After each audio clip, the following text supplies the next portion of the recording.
Ẹ kú dédé àkókò yìí níbi gbogbo tẹ́ ẹ gbé wà tẹ́ tí wò mí lágbára Ọlọ́run ọba èmi àti yín a ò ní rí dààmú. Ẹ káàbọ̀ sí ìkànnì HMV níbi tí a ti ń fi tó ra wa létí ohun tó ń ṣẹlẹ̀ ní dúníà.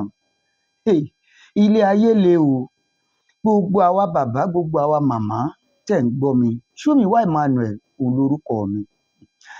À ń ṣíra wa létí láti lè jẹ́ ká mọ̀ wípé ilé ayé gbígbé ẹ jẹ́ mọ̀ wípé ó gba jẹ́jẹ́.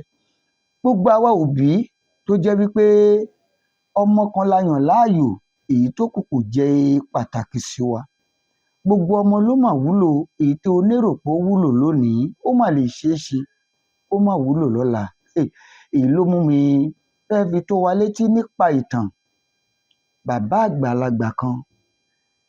Kí bàbá àgbà yìí tó kúrò nílé ayé, yẹn ni pé ó ti jẹ́ ìpè Ọlọ́run, kó tó jẹ́ ìpè Elédùmarè, bàbá àgbà yìí ó ṣàbíamọ. A ò kì í kọmọ fọlọ́mọ. Elédùà yọ̀ǹda ọmọ mẹ́rin fún, ó bí akọ bẹ́ẹ̀ ló bí abo.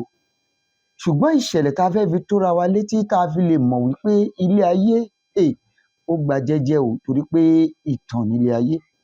Bàbá yìí èyí tó jẹ́ ọmọ rẹ̀ ìkẹta, èyí tó bí sí kẹta, òun ni bàbá yìí yàn láàyò.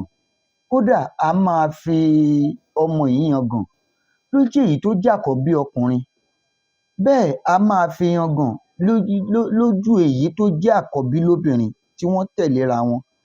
Àkọ́bí ọkùnrin, àkọ́bí obìnrin, bàbá yìí náà ló bí wọn o, bákan náà ìyá kan náà ló bí gbogbo wọn.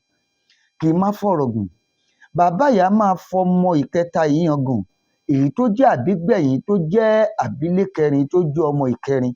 Bàbá yìí á tún máa fi ọmọ ìkẹta yìí yangàn fún pé ṣe bí ẹ rí lágbájá bó ṣe ń ṣe, kínú dé tí ẹ̀yin ò yan rí níbi tí lágbájá ti yan rí. Bàbá yìí ó mà fojú sunkún ọmọ ìkẹta gẹ́gẹ́ bí mo ti ń sọ lọ, ọmọ tó ṣètọ́jú ẹ̀. Ẹ má jẹ́ n tàn yín, ẹ̀gbọ́n tó jẹ́ àkọ́bí lọ́kùnrin, ẹ̀gbọ́n tó jẹ́ àkọ́bí lóbìnrin, wọ́n mà fojú bàbá yìí rí màbo.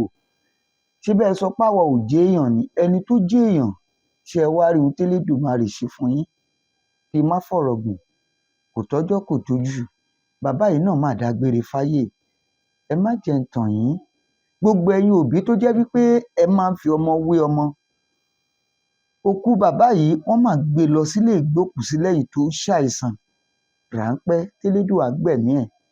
Ikú ọmọ ìkẹta yìí òun ló jẹ́ kẹ́mi bàbá yìí tètè bọ́. Gbogbo ojú tó ń gbọ́ mi tó ń wò mí, gbogbo etí tó ń gbọ́ mi, lágbára Ọlọ́run a ò ní rí bànújẹ́ o. Bàbá yìí ó padà, bàbá yìí bí mo ti ń sọ lọ, ẹ̀mí rẹ̀ bọ́ lẹ́yìn tọ́mọ rẹ̀ yìí kú. Àwọn ọmọ mẹ́ta tó kù, àkọ́bí ìyẹn tẹ̀ sì ṣojú àánú díẹ̀. Òkú bàbá yìí wọ́n ṣe gbé lọ sílé ìgbókùúsí tẹ́lẹ̀ òyìnbó ń pè ní mọ́ṣúárì rèé o. Bàbá yìí káwọn ọmọ wọ̀nyí tó ráyè láti sìnkú bàbá wọn, ẹ jẹ́ mọ̀ wípé ó lo ọdún 4 ńbẹ̀. Lágbára Ọlọ́run ọmọ ológo wa ò ní ṣáájú wa lọ. Ẹ̀kọ́ tí mo fẹ́ kẹ́ ẹ jẹ́ ká dìmú nínú ìtàn tí mo mú wá lónìí, torí pé ìtàn láyé o.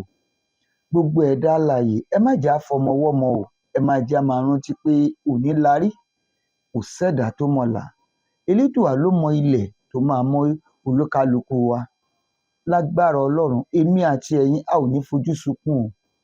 Ṣómìwá Emmanuel lẹ̀ ń gbóhùn rẹ̀ láti ìkànnì HMV TV, níbẹ̀ láti mú wá.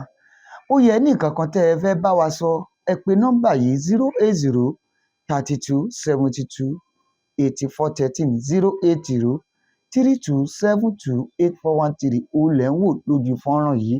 Ẹ bá wa like ẹ̀, ẹ bá wa share ẹ̀, nítorí pé ilé ayé wa a ò ní fi pìtàn asán. Ṣómìwá Emmanuel, a ó pàdé láìpẹ́ pẹ̀lú ire àti ayọ̀.